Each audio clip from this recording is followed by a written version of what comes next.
Who doesn't like space combat? Okay, probably anyone in a standard TIE fighter or any other ship that doesn't have shields. And I suppose the bad guys who tend to die by the hundreds.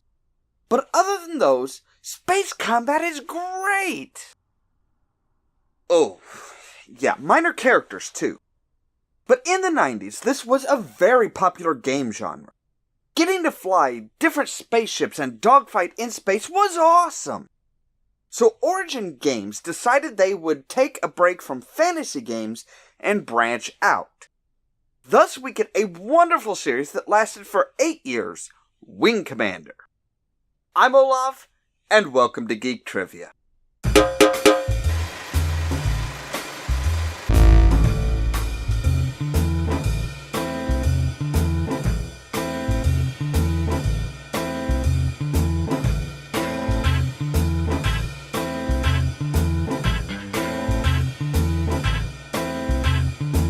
Starting off in 1990 with the original game, you are dropped right into combat. No build-up, no story to start, just shooting another ship. Actually, it usually wound up that you were blown up and find out that it was all a simulator.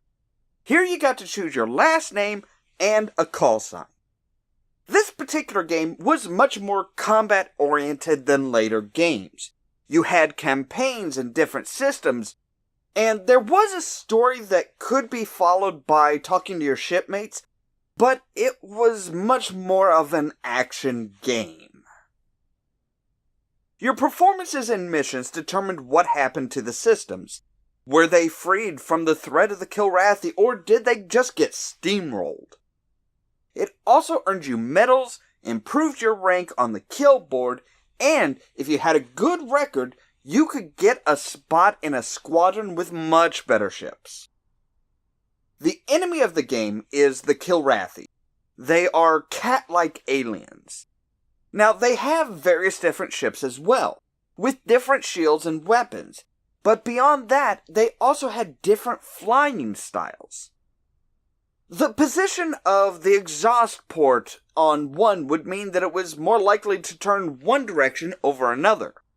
Wide wings on one meant that it would prefer to do a loop rather than turn right or left. The game had 2 expansion packs that came out with additional missions and stories, such as destroying a super weapon and solidifying an agreement with a new bird-like species. One short year later, at least for me since I was only 13 years old, we got Wing Commander 2, Vengeance of the Kilrathi. Come to find out that Tiger's Claw was destroyed by cloaked ships, but only the player's character saw them, so they think it was negligence, and possibly betrayal, that allowed the Kilrathi to destroy the ship. You could actually give your pilot a first name in this game, and it was the introduction of the recommended Chris Blair, codename Maverick.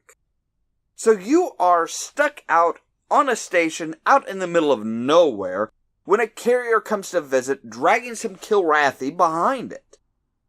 Maverick helps out and finds a lot of familiar faces on the carrier. It's almost like a reunion from the Tiger's Claw. The Admiral still doesn't trust you, but there's just no choice. You are a good pilot and needed. So you get a place on the carrier and get to fight in the war again. This game was much heavier story-wise. There is the mystery of the stealth ships and the fact that someone on the ship is a betrayer. The Crown Prince of the Kilrathi seems to be after you specifically, having already gotten suspicion placed on you with the stealth ships. Finally, in the main game, the traitor is found out and exposed, your name is cleared, and all is right with the war again. And wow, I can't believe I actually said that. Anyway, much like the first game, there were 2 expansion packs that came out. The first has Maverick and Hobbs, a Kilrathi defector, being transferred to Special Operations. Now, it should be said that Hobbs is not named after the comic strip, but after a philosopher. They meet up with the Paladin, who is now Chief Field Officer of Intelligence and Special Operations. There is a Kilrathi colony that is wanting to rebel, and it's their mission to help it succeed. In the second expansion, the traitor from the main game has escaped, and it's up to Blair to recapture or kill him. They succeed in their mission, of course, but with both packs, Prince Thrakath seems to be able to get some victories as well. This game introduced even more ships to the lineup, like the Broadsword Bomber, which had a rear turret with a tractor beam. This meant if someone had to eject, you could pick them up and make sure you weren't without a wingman in future missions. In the third game, released in 1994, we get to see and hear everyone. Instead of drawn graphics, they used live actors for the roles. In case you thought they were drawing too much from Star Wars, your character of Christopher Maverick Blair is played by none other than Mark Hamill. This works in a lot of ways because it draws you into the story with the performances. The war has been going on now for over 30 years, and the Confed is coming up with new ships and weapons to try and end it once and for all. Their big gamble is a planet-destroying super ship. Wait, seriously? Mark Hamill and a planet-destroying ship.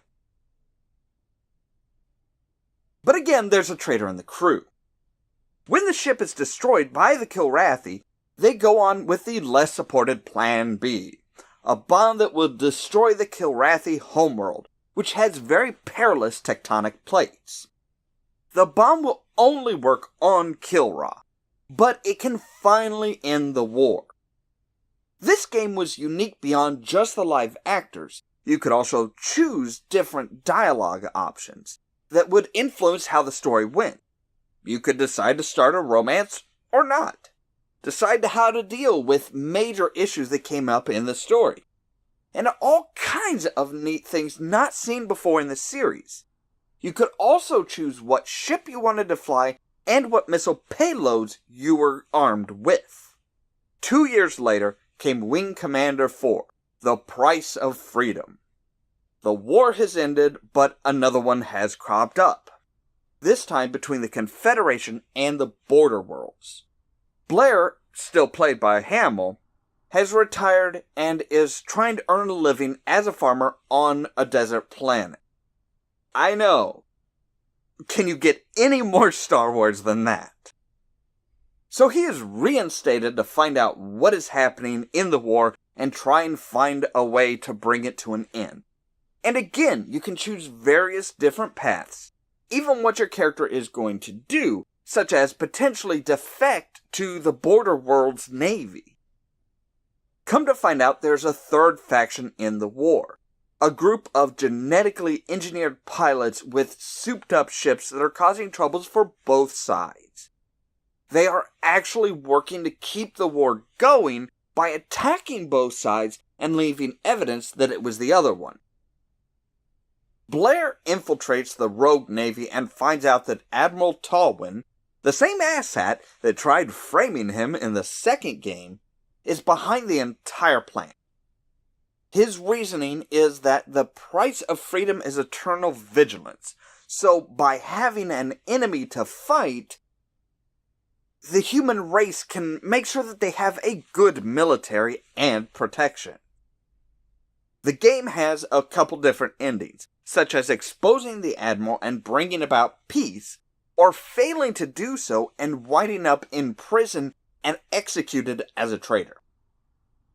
This was an interesting game because of the advances in design and story. It's really more of a mystery game than just a military combat simulator.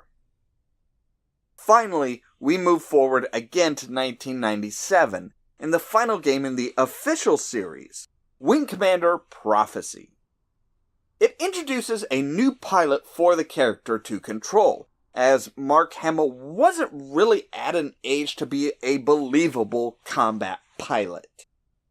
The universe seems to be at peace, and you are playing the son of an original character named Iceman.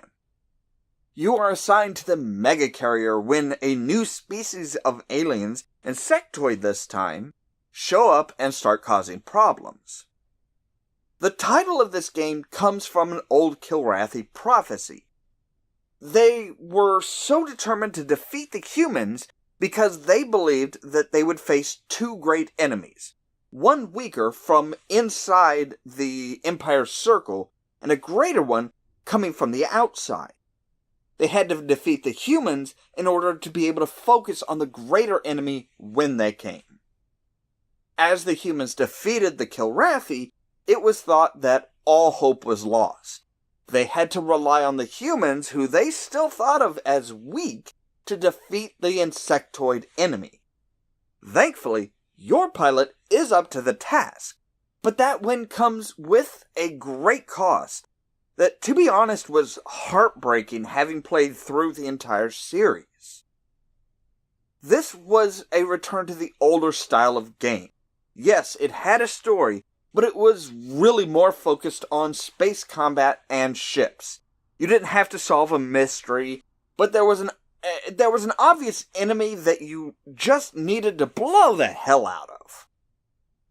Now, there were other games such as Privateer, Privateer 2, Armada, and others. There were also attempts at getting into other media. You might, if you're unlucky, as me, remember the movie version of Wing Commander starring Freddie Prinze Jr. and Matthew Lillard, who would reunite later on to ruin yet another franchise with a crappy movie. They also had a short-lived Wing Commander animated TV series in 1996 that ran for 13 episodes on the USA Network. It took place before and during the events of the original game, and had some of the voice actors from the game, such as Mark Hamill, Tom Wilson, and Malcolm McDowell. So that is a brief look at the Wing Commander series and franchise. I realize that many of the younger generation won't remember this series, but it was a very formative one for the time. It proved that you could do a space combat series with story and not relying on an already established franchise, even if they do steal a lot of things from Star Wars. So what do you think of the series? Is it one that you have played before, or possibly something you might look up? Do you think they should remake the games, or let it stay lodged between the couch cushions of nostalgia? Leave a comment down below, send us a tweet, or post a comment on our Facebook page and let us know. I'm personally interested in your thoughts. As always, thank you very much for watching, and stay tuned for more from Ollamh Productions. If you wanna see some crazy, Cheerio. so lazy, then you should meet me and my friends. Even though we ready. got no money, but sure is so funny. Yeah, everything's better with them. We're just Oh, like, ooh, well. ooh, ooh. We don't That did not worry last about long, did it? tomorrow. We Is just that the way DC is DC's really trying to catch up because they're not taking nearly as much time with their characters